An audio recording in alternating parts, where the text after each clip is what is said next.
it was freezing. He wanted to see like the breath coming out of my mouth. That was very important. It was actually real, which is kind of beautiful.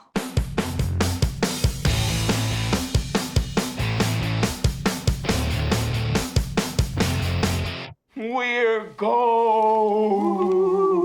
What do you look like under there? Aren't you scared? I'm not scared of sheets. Are you gross under there? Are you Night of the Living Dead under there?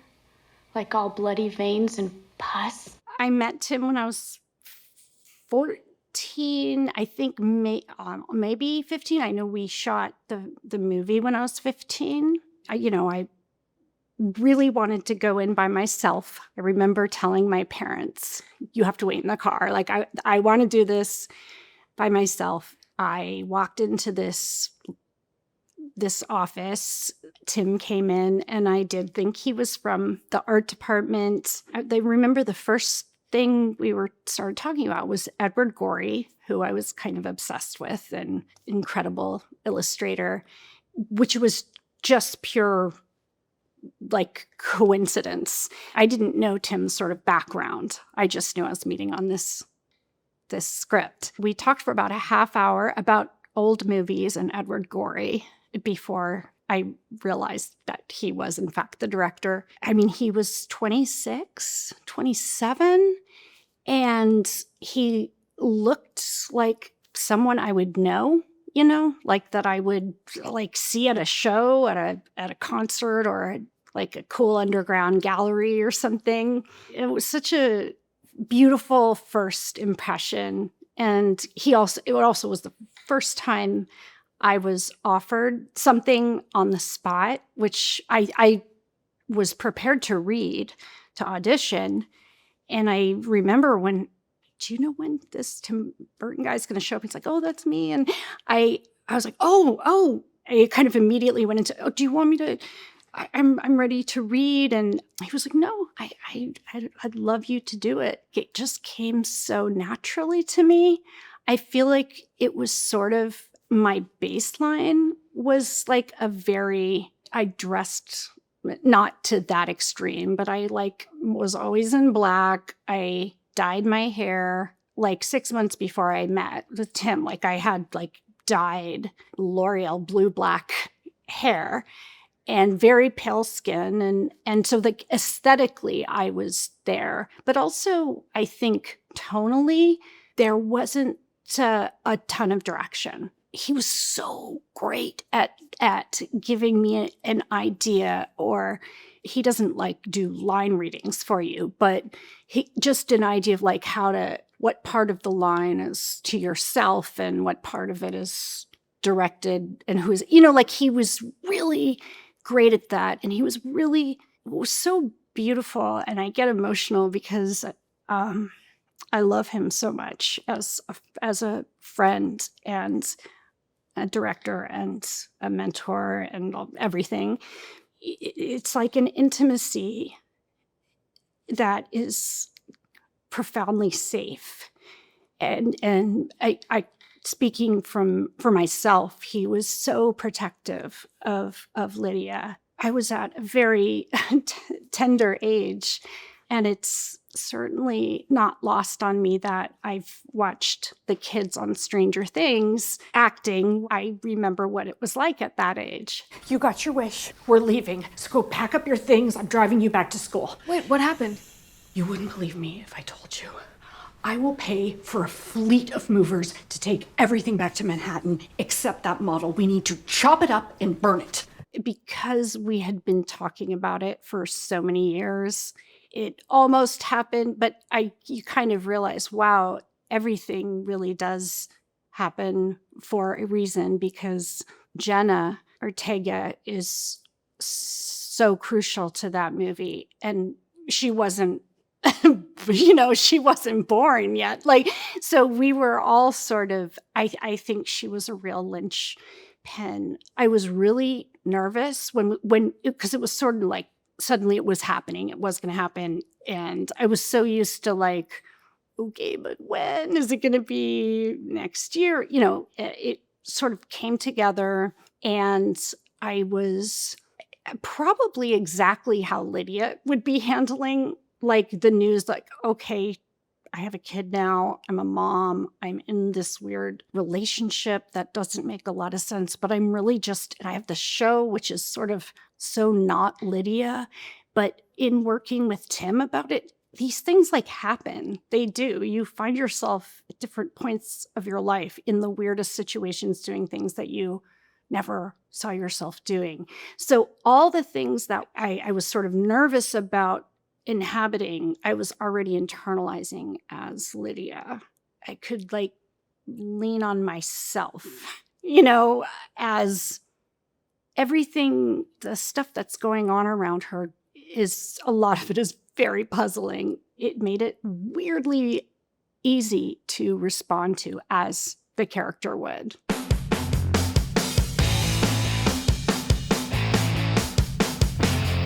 Must have been awful when they told you whose house it was. I knew it was Jim's house. You did? Yes. Well, then why'd you do it?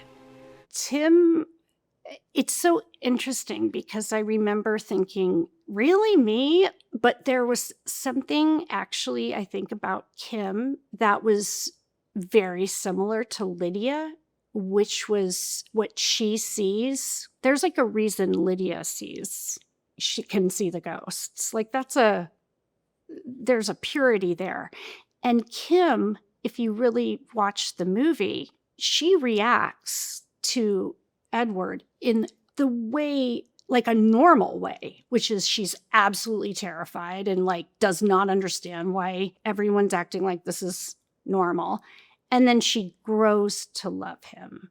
Whereas everyone else loves him and then turns on him. Tim would say, you're like the calm in the storm. You can get like hung up on aesthetics. So what I was in was just the very opposite of me. And what was going on inside of her was actually not dissimilar to Lydia. Certainly it wasn't out of my comfort zone. It was actually a brilliant casting choice. It was a gift. It was such a gift. I love that she has this sort of inner moral compass that is correct.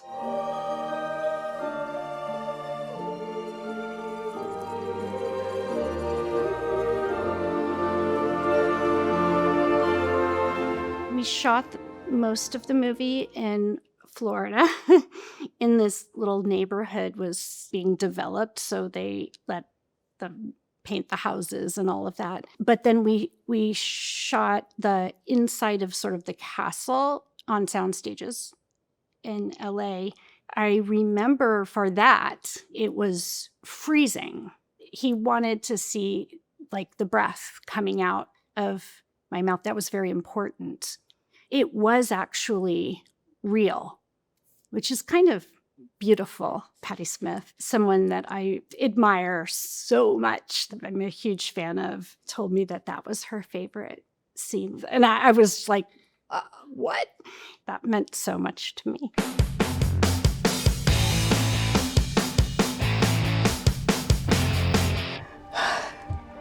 Are you alive?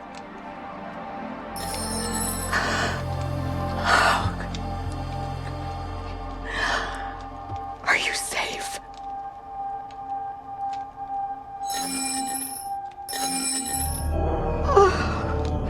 I think it took talking into, because I was just given the pilot. I'd never done a series before. I didn't know what streaming was. This is 2015 was when I read it.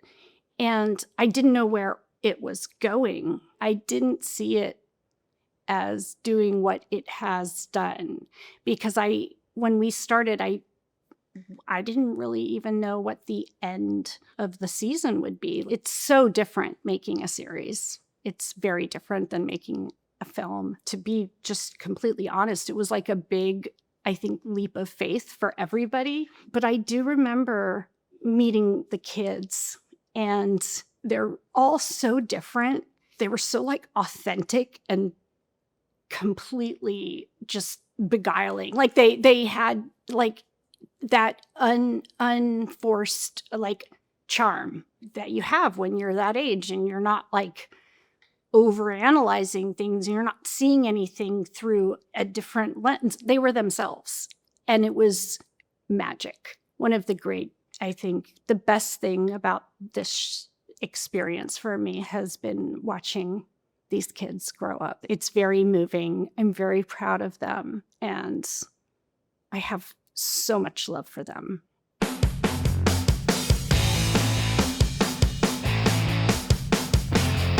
All JD really did was ruin 2 pairs of pants. Maybe not even that. Can you bleach out urine stains?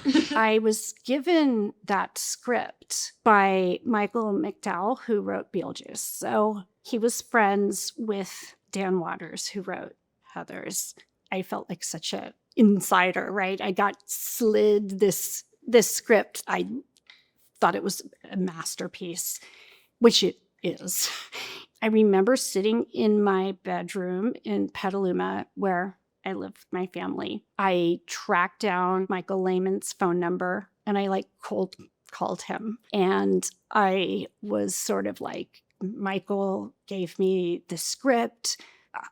I love it. I understand I may not be like physically what you might be thinking, but I had this phone call and he was incredibly sweet. When the movie I found funding and auditions were happening, I went in and I did the whole, like, you don't have to, I don't care. Like, you don't have to pay me.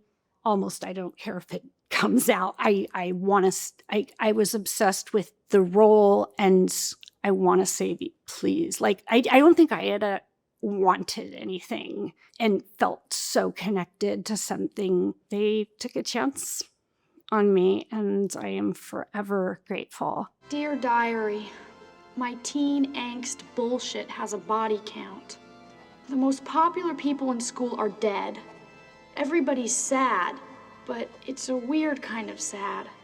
Can I say, though, I have that monocle. I have the monocle.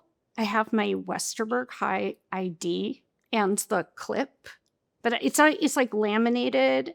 And then I have the copies of the Heather Chandler note because I had to do all the inserts, had to be in my writing. Sorry, I'm like a fanatic about that movie. There are lines of other people. I love that I don't patronize bunny rabbits line. My teen angst bullshit has body count. I mean, I loved her like going, wait, which of the West? Wait, East? Wait. Like it's just like, it's so Eskimo. Obviously these are very peculiar. It's just I think it's a real masterpiece. The script was initially like over 300 pages. It's like one of my most prized possessions. Yeah.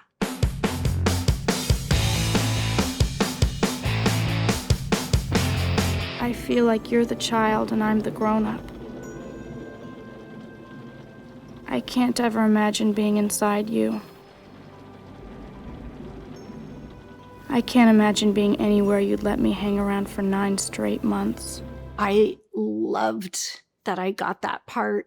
That was such a huge moment for me because I loved that Charlotte was this mass of like contradictions, which I think like a lot of teenagers are. She wants to be a nun, but she's like madly in love with Joe.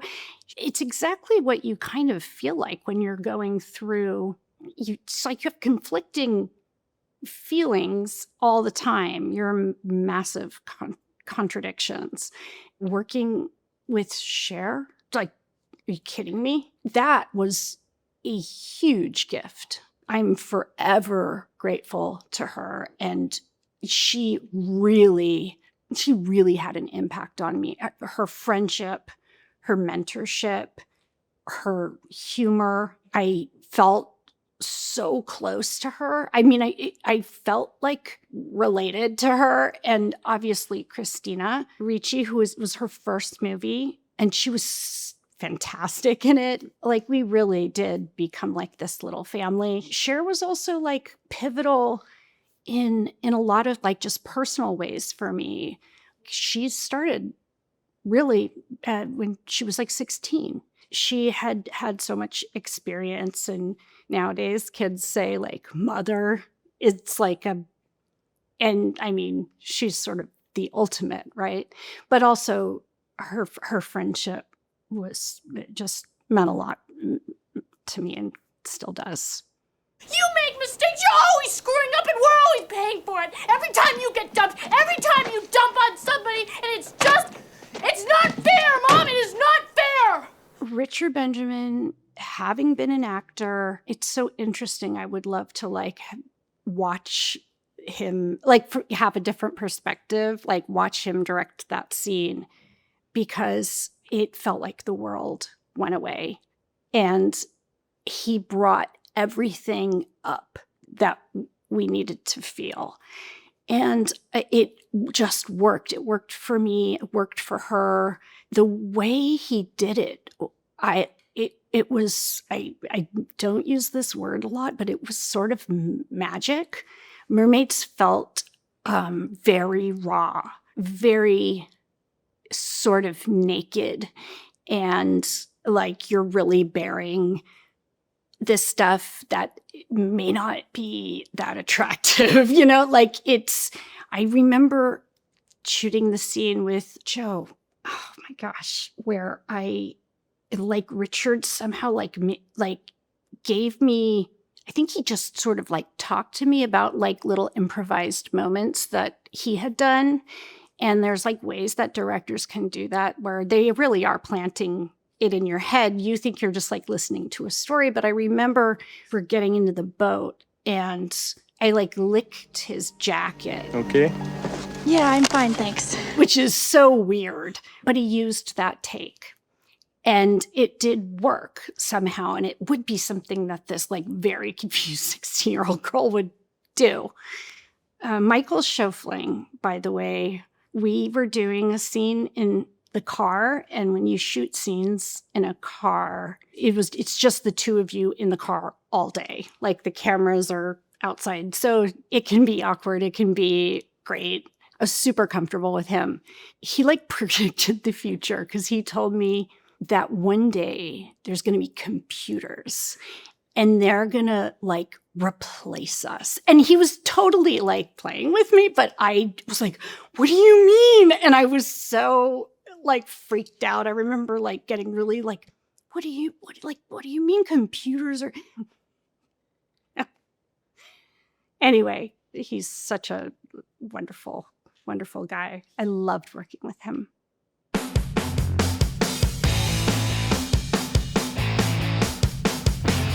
Revenge is mine, quoth he. Continued in the following edition. It was heaven.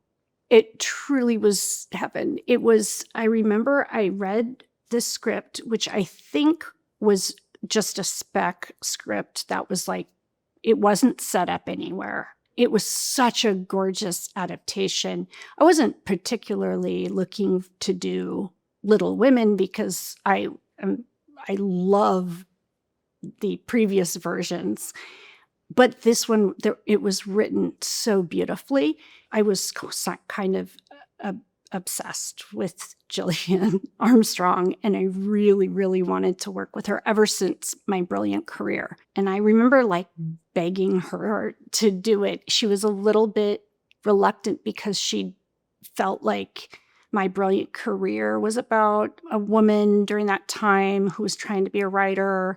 She was sort of like, I wanted to make the movie with her. Like, it was very crucial. I don't know if I would have done it with anyone. Like, it was just like this perfect situation. And then obviously the cast, oh my God. I mean, how lucky was I? It was like kind of a perfect cast. It felt like just this sort of warm, like womb of every part of being a woman, and because of the sort of the closeness of the sisters, and the sisters were all like very unique and very much their own person, but living together and living with this incredible mother that I was so, so happy that Susan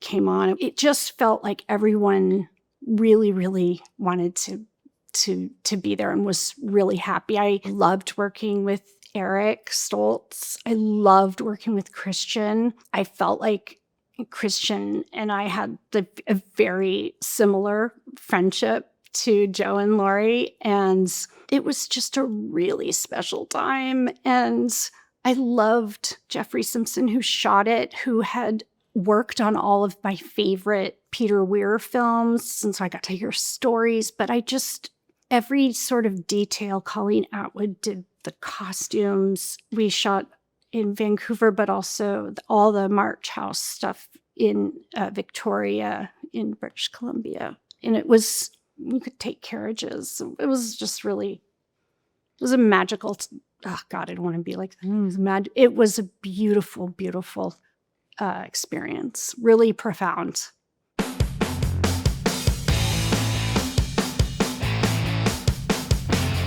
What's money to an artist?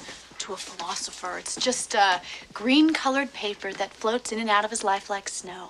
It's nothing you actually have to, work for, is it, Troy? No, not if you have Daddy's little gas card. You shut up. I loved the script. It was like a contemporary story, and I had been doing period pieces. And a lot of the stuff that was contemporary was not that great that I was being sent anyway. And there was something about being, I think I was 23, 24, where you're at an age where you're too young really to be a district attorney or a detective or a, mother of children, whatever. But this script just kind of worked. And it was just about these people my age that were trying to just get through life and their friendships and relationships. I really loved Ben Stiller. I loved his show. I remember I was working in, I believe, Portugal, and I was sent a VHS, and it was like 6 episodes of his show. And I was like, God, this guy is so talented. I really wanted to work with Ethan Hawke. I loved Ethan Hawke. I still love Ethan Hawke. We were both like on location, and I remember I got his number. We talked. I really, really loved him. I was so happy that worked out. And then Janine Garofalo, she's so incredibly talented. She's hilarious, but she's also like a really talented actress. And she was also just the epitome of cool. Like, I felt so close to coolness. I loved working with all of them. I loved Steve Zahn. Oh my God. Steve Zahn was such like a little adult already. I think he had kids. He was hilarious. I mean, and then like I remember meeting Ben. I finished the thing in Portugal, and I feel so grateful that I got to work with him. And I have all of my old call sheets and scripts and notes and everything from each project. And I told the kids on Stranger Things, I was telling them, we used to handwrite call sheets, and they were like, what? And I was like, yeah. Anyway, I found this old handwritten call sheet from Reality Bites, and I took a picture of it and I sent it to Ben, and we both got kind of emotional about it.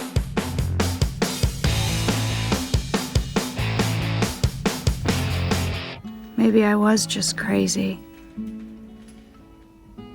Maybe it was the 60s. Or maybe I was just a girl. interrupted. I remember I read the book when it was in galleys form, which is like before it's published into a book, because my parents are writers and they had a connection. I was very struck by just the way that the book opened, which was sort of, and I'm paraphrasing here, but like people ask me, how did I end up in like a mental hospital for this time? And I don't know how to answer it except that it's easy. That was very sort of striking to me because in the past, if you like look back, mental hospitals have mostly been depicted as like male, like Cuckoo's Nest or Asylum. You know, you don't usually think of women in them. You know, this was 1969. Mental health was not really talked about at all. I thought it was so interesting at the time that she talked to a therapist for 20 minutes and she ended up unable to leave this facility for a year. Whereas in 1996 or whenever I read it, you could go to a place going, I'm really in a bad place. I need help. And they were like, well, we can keep you for a few hours, but then you're on your own. So I thought it was a really interesting opportunity to start a dialogue about mental health. Even then, it was sort of a difficult conversation. And I remember getting sort of having to do like a very personal interview, and there will always be like stigma around it. But I think we have come quite far.